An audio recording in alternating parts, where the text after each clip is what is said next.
Hey everybody, we're here on Capitol Hill as you can see, but today we were following a story about the CDC and its vaccine panel making a really important decision. They voted unanimously to remove the COVID-19 shot from their recommended vaccine schedules. What does that mean?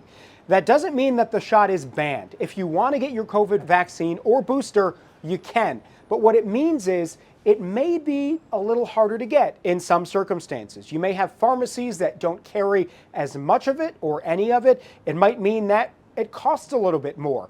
It might mean that at schools or at other places where they do mandate vaccines, COVID-19 may not be mandated, or insurances may not cover as much of it down the line if it is not officially on the CDC's recommendations.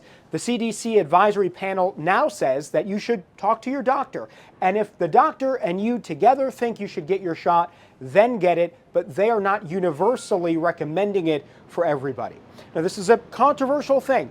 This new vaccine panel is made up entirely of people that Health and Human Services Secretary Robert F. Kennedy Jr. appointed very recently. The panel, 17 people just a couple of months ago, were all dismissed by Kennedy, and he put new people on the board, many of whom have been described as vaccine skeptic.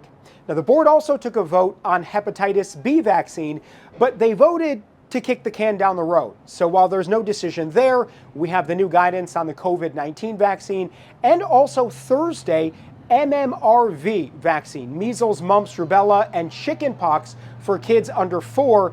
They made a slight change. They're still keeping it as a recommended vaccine, but the guidance now is to separate them into 2 different shots rather than getting them as one shot. Now, of course, all of this still has to be signed off by the CDC director. Right now, that person is just in an acting role, so that will be the day that this becomes final. But a major move here by the CDC, really the first big one as it comes to vaccines under Robert F. Kennedy Jr.'s direction.